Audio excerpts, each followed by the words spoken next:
ਧੀਆਂ ਦੀਆਂ ਕਸਮਾਂ ਖਾ ਕੇ ਵੀ ਮੁੱਕਰ ਜਾਂਦੇ ਨੇ। ਔਰ ਮੈਂ ਹੁਣ ਇੱਕ ਗੱਲ ਹੋਰ ਕਹਿਣੀ ਹੈ, ਉੱਥੇ ਟਕੇ ਟਕੇ ਫਿਰ ਵਿਕਦੀਆਂ ਸੀ।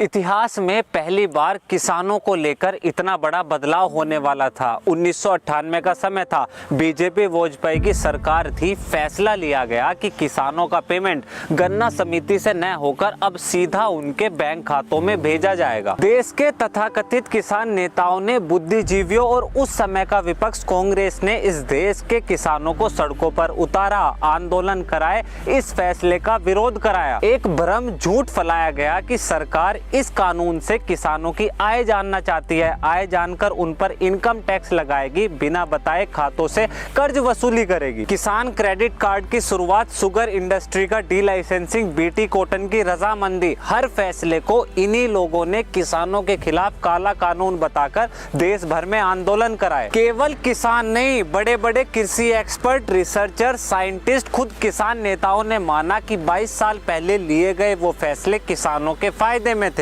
अगर वो फैसले ना लिए गए होते तो आज किसान जीवन की परिकल्पना लगभग नामुमकिन था। इतिहास आज एक बार फिर अपने आप को दोहरा रहा है। दशकों से किसानों का शोषण करने वाली कृषि व्यवस्था को सही मायने में किसान प्रधान कृषि व्यवस्था बनाने के लिए भारत सरकार 3 नए कानून लाई है। ठीक वैसे जैसे 22 साल पहले किसान हितैषी फैसलों को काला कानून बताकर पुरजोर विरोध हुआ था, वैसे ही आज इन तीनों कानूनों को वही लोग जिन्होंने किसानों के लिए आज तक कुछ नहीं करा, काला कानून बताकर इनका भी विरोध कर रहे हैं। सबसे पहले ये 3 नए कानून क्या है? पहला कानून कहता है कि किसान अपनी फसल को जहां उसका मन करे बिना टैक्स दिए बेच सकता है। दूसरा कानून कहता है कि कोई भी किसान किसी भी होलसेलर, बड़े रिटेलर, कंपनी, एक्सपोर्टर आदि से अपने मनचाहे दाम पर फसल की कॉन्ट्रैक्ट फार्मिंग कर सकता है। और तीसरे कानून में अनाज, दाल, तिलहन, खाद्य तेल, प्याज, आलू, ये 6 चीजें आवश्यक सूची से बाहर रखी गई है।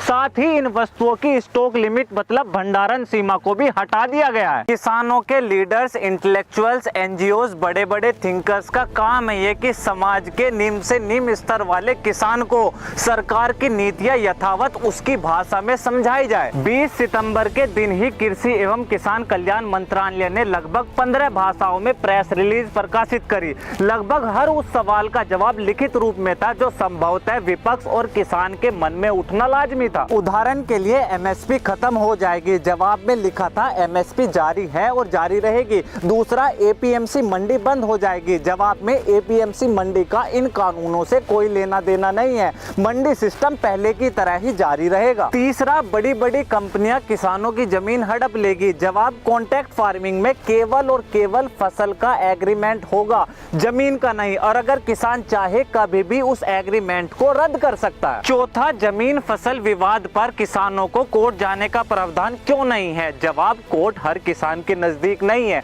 दूसरा, न्यायालय के फैसले में देरी और कोर्ट कचहरी का खर्च किसान को और परेशान कर सकता है, इसलिए निर्धारित समय सीमा के अंदर एसडीएम लेवल पर ही फैसले का निपटारा तय किया गया। 2 बातें और, पहली, भंडारण सीमा को हटाने से जमाखोरी बढ़ेगी और देश में महंगाई बढ़ जाएगी। दूसरा, एमएसपी को अलग से एक कानून बना जाए, सरकार हो चाहे प्राइवेट व्यापार, फसल एमएसपी से नीचे नहीं बिकनी चाहिए। शायद वो 2 सबसे महत्वपूर्ण बातें जिन पर ये सारा का सारा विरोध टिका है। अब इस विरोध की 3 बातों को विस्तार पूर्वक समझते हैं। पहली, एपीएमसी मंडियां बंद होने का खतरा। अगर किसान अपनी फसल को एपीएमसी मंडी में न बेचकर प्राइवेट मंडी में बेचना शुरू कर दिया तो संभवतः कुछ साल बाद एपीएमसी मंडियां घाटे में चली जाएगी। फिर कौन गारंटी लेता है कि राज्य सरकारें इन एपीएमसी मंडियों को बंद नहीं करेगी? तो एपीएमसी मंडियां कभी बंद नहीं होगी, इसकी गारंटी भारत का संविधान लेता है। आर्टिकल 47 राइट टू फूड में साफ साफ लिखा है कि राज्य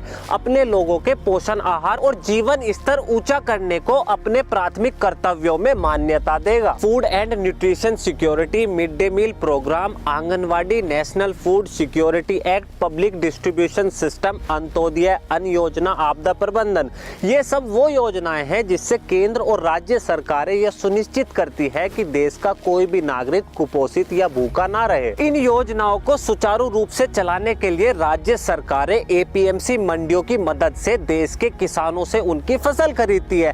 देश में खाद्य आपूर्ति कम न हो इसलिए सरकारें हर साल निश्चित एमएसपी पर लगभग एक सुनिश्चित मात्रा में फसलों की खरीदारी करती है। चूंकि एपीएमसी मंडियां राज्य सरकारों की अपनी व्यवस्था है और राशन वितरण प्रणाली सरकार का वैधानिक दायित्व, इसलिए जब तक देश में संविधान और धारा 47 है तब तक एक नहीं चाहे 1 लाख प्राइवेट मंडियां हो जाए, देश से एपीएमसी मंडियां खत्म नहीं होगी। अब बात करते हैं भंडारण सीमा हटने से अत्यधिक महंगाई बढ़ने का खतरा। सरकार ने 6 वस्तुओं को आवश्यक सूची से बाहर कर उनकी भंडारण सीमा को हटा दिया है। अब क्या होगा, बड़े व्यापारी बाजार से सारी फसल खरीद कर उनका स्टॉक कर लेंगे और फिर मनचाहे दाम पर बाजार में बेचेंगे। अगर ऐसा हुआ तो महंगाई इतनी बढ़ जाएगी कि लोगों को खाने के लाले पड़ जाएंगे। इस तर्क के बिना पर सरकार के तीसरे कृषि कानून का विरोध हो रहा है। 1950 से लेकर 1970 तक लगभग 20 साल भारत के पास अपने लोगों का पेट भरने के लिए खाना नहीं था। इस त्रासदी को देखते हुए 1955 में एक कानून बनाया गया, इसेंशियल कमोडिटी एक्ट। जीने मात्र के लिए जो खाद्य वस्तुएं जरूरी थी उनका भंडारण करना गैर कानूनी हो गया। 70 का दशक आया, हरित क्रांति की शुरुआत हुई और भारत कृषि क्षेत्र में आत्मनिर्भर हो चला। 90 के दशक में उत्पादन वृद्धि को देखते कई खाद्य योजनाएं शुरू करी गई, लेकिन इसेंशियल कमोडिटीज एक्ट अभी भी उसी रूप में लागू था। आज 21वीं सदी में भारत दुनिया का दूसरा सबसे ज्यादा कृषि उत्पाद पैदा करता है। मतलब जितनी हमारी जरूरत है उससे कई गुना ज्यादा हम पैदा करते हैं। आलम यह है कि सरकारी भंडारण में 280 लाख टन चावल जरूरत से ज्यादा जमा है, 120 लाख टन शुगर और अगले 3 सालों में लगने वाला गेहूं पहले से ही वेयर हाउसेज में पड़ा सड़ रहा है। वजह समय रहते इसेंशियल कमोडिटी एक्ट में संशोधन ना करना। इसी कानून की वजह से कृषि क्षेत्र में ना ही बेहतर स्टोरेज यूनिट्स है, ना ही कोई export chain system, food processing units लगभग ना के बराबर और इन्वेस्टमेंट तो कहीं दूर दूर तक नहीं है। उदाहरण के तौर पर बिस्किट बनाने के लिए केवल 2 चीजें चाहिए, व्हीट और शुगर। भारत में दोनों चीजों का बम्पर प्रोडक्शन होता है, फिर भी इंटरनेशनल मार्केट में भारत का एक भी रिकॉग्नाइज्ड बिस्किट ब्रांड नहीं है। उड़ीसा, वेस्ट बंगाल, आंध्र प्रदेश में झींगे एक मुख्य कृषि व्यवसाय है। इंटरनेशनल मार्केट में जबरदस्त डिमांड है, कोई इंफ्रास्ट्रक्चर नहीं है तो यहाँ कोड़ियों के दाम बिकते हैं। दुनिया में दूसरे नंबर पर मीट सबसे ज्यादा हम एक्सपोर्ट करते हैं। विदेश छोड़ो, खुद भारत में KFC का खाते, आलू और मसाले इतिहास है हमारा, फिर भी हर दुकान हर इंसान केवल US का लेज पसंद कर रहा। जब कुछ सालों में आलू बेचकर लेज बन सकता है, चावल बेचकर कुरकुरे बन सकता है, मीट बेचकर KFC और टमाटर शिमला मिर्च बेचकर डोमिनोज बन सकता है, तो सदियों से इन सब चीजों को बेचने वाला किसान आज 2 रोटी को मोहताज कैसे हो सकता है? किसान अन्नदाता है, देश का पेट भरता है। बेचा किसान ने अपना गेहूं 10-15 रुपए किलो, बदले में क्या मिला? उसी गेहूं से बना 50 रुपए किलो आटा, 70 रुपए किलो ब्रेड, 100 रुपए किलो नूडल्स, 200 रुपए किलो बिस्किट, 300 रुपए किलो पास्ता। किसान से आड़ती, आड़ती से लाला, लाला से होलसेलर, होलसेलर से छोटे रिटेलर, रिटेलर से स्ट्रीट पैडलर। लो हो गया 5 रुपए का आलू 50 रुपए में बिकने को तैयार। आज किसान को जरूरत है उसकी फसल के लिए एक अच्छे स्टोरेज की, एक ऐसी चेन की जो सीधा उसे एक्सपोर्टर या सुपरमार्केट से जोड़े, एक ऐसे सिस्टम की जो इन्वेस्टमेंट, FPOs और इंफ्रास्ट्रक्चर मुहैया कराकर उसकी फसल में वैल्यू एडिशन करे। आज किसान को जरूरत है एक ऐसे मॉडल की जो उसे मजबूर और बंधक ना बनाकर आत्मगौरव, राष्ट्र गौरव, एक किसान ब्रांड के रूप में प्रस्तुत करे और इसेंशियल कमोडिटीज अमेंडमेंट बिल 2020 इस काम को करेगा। अब आखिरी में MSP एक कानून पर बात करते हैं। मिनिमम सपोर्ट प्राइस को अलग से एक कानून बनाया जाए। सरकार हो चाहे प्राइवेट व्यापार, अगर कोई भी किसान की फसल को MSP से नीचे खरीदता है तो उस पर कानूनी कार्रवाई होने का प्रावधान हो। Commission for agriculture cost and prices, CACP Hindi में मूल्य आयोग, फसलों के उत्पादन में लगने वाली लागत और मुनाफा दोनों को जोड़कर एक मूल्य राशि डिसाइड करता है जिसे MSP यानी मिनिमम सपोर्ट प्राइस कहते हैं। अब मूल्य आयोग इस निर्धारित MSP को नीति आयोग के पास भेजता है। नीति आयोग से कृषि मंत्रालय और कृषि मंत्रालय में विचार होने के बाद प्रधानमंत्री की अगुवाई में कैबिनेट की मीटिंग एमएसपी पर फैसला लेती है और अंततः एक गैजेटेड नोटिफिकेशन के माध्यम से देश में एमएसपी की घोषणा की जाती है। इसका मतलब एमएसपी पहले से ही लिखित रूप में एक ऑथोराइज्ड लीगल डॉक्यूमेंट मतलब अधिकृत कानूनी दस्तावेज है, जिसके लिए सरकार वैधानिक रूप से हमेशा उत्तरदायित्व है। केवल 6% बड़े किसान ही अपनी फसल को एमएसपी पर बेच पाते हैं, जो मुख्यतः पंजाब और हरियाणा से आते हैं। केवल इस 6% खरीदारी से ही सरकार के गोडाउन्स भरे पड़े हैं। जरूरत से ज्यादा खरीदने पर फसल ना सड़े, इसलिए सरकार फसल को वापस बाजार में बेच देती है। सरकार खरीदती जरूर एमएसपी पर है, लेकिन बाजार में कम दाम पर बेचती है। इस कानून के आने से सरकारी खरीदारी जरूर बढ़ेगी, फिर भी ज्यादा से ज्यादा 8 से 10% किसान ही सरकारी महकमे को अपनी फसल बेच पाएंगे। होगा क्या कि सरकार के पास पहले से ही भरे गोदामों में अब 1.5 से 2 गुना और ज्यादा उत्पाद जमा हो जाएगा, जो मजबूरन बहुत ही कम दाम में सरकार को वापस बाजार में बेचना पड़ेगा। परिणाम यह होगा कि व्यापारी या कोई कंपनी अब किसान की बजाय सीधा सरकार फूड कॉर्पोरेशन ऑफ इंडिया से कम दाम पर फसल खरीदना शुरू करेगी। क्योंकि यह एमएसपी कानून केवल और केवल किसानों पर लागू होगा, इसलिए व्यापारियों का सरकार से एमएसपी से कम दाम पर खरीदना गैर कानूनी नहीं होगा। और कुछ इस तरह यह एमएसपी कानून 10% बड़े किसानों को छोड़कर बाकी 80% छोटे किसानों की जिंदगी को तबाह कर देगा। इस पूरे प्रदर्शन में 2 नाम और उनकी रिपोर्ट का बहुत जिक्र हुआ, एक स्वामीनाथन कमीशन रिपोर्ट, दूसरा शांता कुमार कमेटी रिपोर्ट। 2004 में स्वर्गीय अटल वाजपेयी ने एक किसान कमीशन बनाया, जिसका मकसद किसानों की समस्या और कृषि क्षेत्र को लाभकारी कैसे बनाया जाए यह निष्कर्ष निकालना था। इस कमीशन की रिपोर्ट 2006 में कांग्रेस के समय आई, जो स्वामीनाथन कमीशन रिपोर्ट नाम से प्रकाशित हुई। रिपोर्ट में सुझाव बहुत थे, लेकिन प्रदर्शन में खास एक बिंदु पर कुछ ज्यादा जोर दिया गया कि किसान को मिलने वाली एमएसपी कृषि लागत से 50% ज्यादा होनी चाहिए। सुझाव लैंड रिफॉर्म्स के भी थे, पर क्योंकि 6% किसानों के यहाँ हाईवेज निकल गए तो समस्या नहीं है। सुझाव इरिगेशन रिफॉर्म्स के भी थे, पर क्योंकि 6% किसानों के यहाँ साथ डैम्स है तो लाइट भी है, इसलिए हर खेत ट्यूबवेल्स भी है तो समस्या नहीं है। सुझाव प्रोडक्शन ग्रोथ के भी थे, पर क्योंकि 6% किसानों के यहाँ सबसे ज्यादा उपज होती है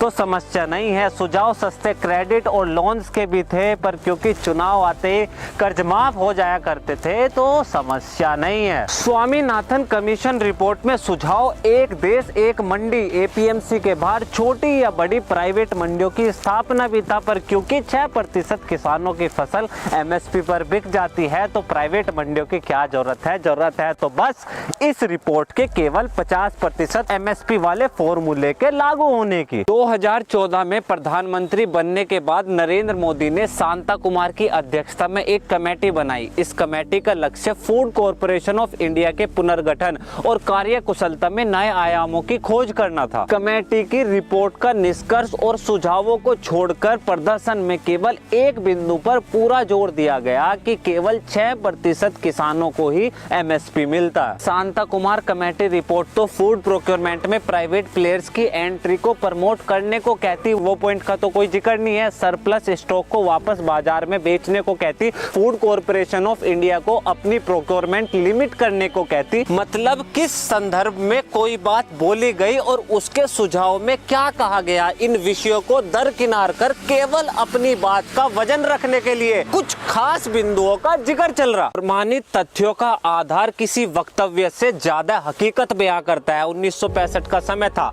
1 तोले सोना, 1 क्विंटल गेहूं और एक सरकारी मुलाजिम की मिनिमम तनख्वाह तीनों लगभग 70 रुपए थी। कांग्रेस का शासन था, गरीबी हटाओ का नारा, कभी 5 कलमी कार्यक्रम, कभी 10 कलमी और कभी 20 कलमी कार्यक्रम की सूची लगती रही। गांव में बिजली, किसानों को मदद, सभी को स्वास्थ्य सुरक्षा, हर इंसान को घर, 2 चिल्ड्रन पॉलिसी, ई गवर्नेंस। साल बीतते रहे और वादे बदलते गए और 60 साल में कर्मठ देश सेवा के बाद 2014 में एक मजदूर की दिहाड़ी किसी किसान की आय से ज्यादा थी। इन 60 सालों में ना कभी पंजाब में ना हरियाणा में और बस एक बार उत्तर प्रदेश में बीजेपी का मुख्यमंत्री रहा। इसका मतलब 60 सालों में देश में और खासकर इन 3 राज्यों में जो किसान जीवन में चमत्कार हुआ उसमें बीजेपी का कोई योगदान नहीं रहा। केवल 6 साल पहले 2014 में केंद्र के अंदर बीजेपी सरकार आई, कार्यक्रमों की सूची नहीं बनी, उज्ज्वला योजना आई और सीधा सभी को गैस सिलेंडर मिले, सौभाग्य योजना आई, हर गांव को बिजली पहुंची, आयुष्मान भारत योजना आई, सभी को स्वास्थ्य बीमा सुरक्षा मिला, प्रधानमंत्री आवास योजना आई,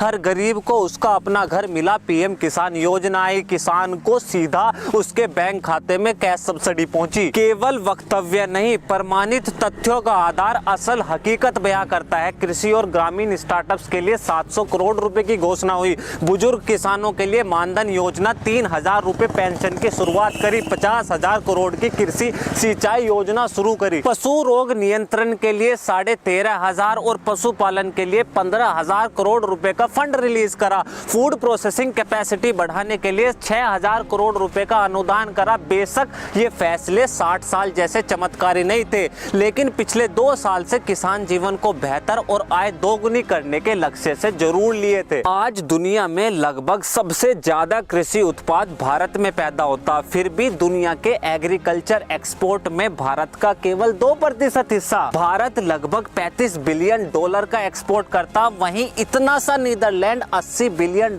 का एक्सपोर्ट करता, जिसके किसानों की आय 1.5 से 2 लाख रुपए पर महीना। हवाबाजी में बात नहीं होती। 2018 में वाणिज्य और उद्योग मंत्रालय ने इस देश में एग्री एक्सपोर्ट पॉलिसी लागू करी। इस पॉलिसी का मकसद इस देश के किसानों की आय 2022 तक दोगुनी करना है। ऐसा करने के लिए इस देश का कृषि एक्सपोर्ट $35 बिलियन से बढ़ाकर $60 बिलियन करने का लक्ष्य है। इसलिए 2018 से सरकार का लिया हर एक फैसला किसानों के बेहतर भविष्य और दोगुनी आय करने के मकसद से लिया गया है। फैसले, उनका विरोध और विरोध करने का प्रदर्शन लोकतांत्रिक ढांचे का एक अहम हिस्सा है, लेकिन पिछले कुछ सालों के अंदर लिए गए फैसलों में किसी भी हिंदू का क्या लेना देना है। 370 हटी तब हिंदू की माँ बहन को गाली, CAA का विषय आया तब हिंदुओं को गाली और आज कृषि कानून आया तब भी हिंदू बहन बेटी टके पर बिखरी। जिन ईश्वर रूपी आत्माओं ने इस भारत को बनाया, इस मिट्टी की बहन बेटियों को बचाया, वो बसते हैं हर हिंदू हर भारतीय के दिल में, पूजनीय और भगवान है वो हमारे। लेकिन आज दुख हुआ होगा उन महान आत्माओं को यह देखकर कि उनके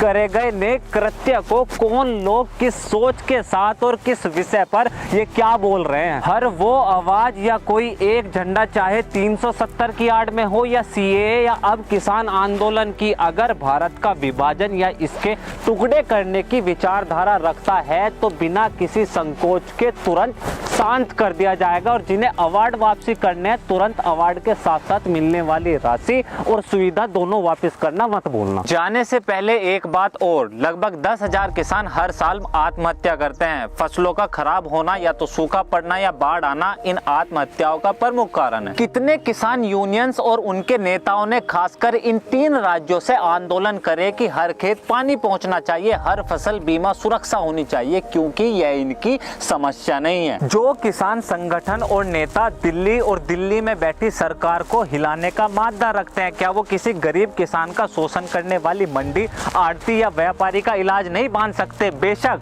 लेकिन अगर व्यवस्थाएं सुचारू रूप से काम करेगी तो इस देश में राजनीति कौन करेगा? 28 राज्य, 8 केंद्र शासित प्रदेश, फसलों के 3 प्रकार, 1000 से ज्यादा फसल और उन्हें उगाने वाले 15 करोड़ किसान परिवारों के लिए नई कृषि व्यवस्था लाई है। देश में सरकारें उनके लिए गए फैसलों के आधार पर शासन करती है। वर्तमान भारत सरकार ने वो फैसले लिए हैं जिसकी कल्पना करना नामुमकिन था, और अगर आज ये फैसला विपक्ष, कुछ राज्यों और नेताओं को इतना ही किसान विरोधी लगता है तो जिस दिन कोई एक APMC मंडी बंद होएगी या भारत सरकार MSP को खत्म करेगी या कोई कॉरपोरेट किसी किसान की जमीन को हड़प लेगा। आप एक लोकतांत्रिक व्यवस्था में जी रहे हैं, एक ऐसा जन जागरण करना, देश को इकट्ठा कर ऐसा आंदोलन करना, उनकी वोट का इस्तेमाल कर इस सरकार को मुंहतोड़ जवाब देना। लेकिन जब तक कुछ ऐसा ना हो तो बिना किसी तर्क के केवल संभावित आकांक्षाओं के आधार पर नई कृषि व्यवस्था का विरोध केवल फैसले या सरकार का विरोध नहीं है, ये उन 80% छोटे किसानों के सपनों का भी विरोध है जो 70 साल से इस शोषण कृषि व्यवस्था में बदलाव चाहते थे। सरकार सबका साथ सबका विकास वाली है। जैसे 6% ने कमाया वैसे अब पूरा देश कमाएगा। This is Alok Kumar from talk. See you next video. जय हिंद।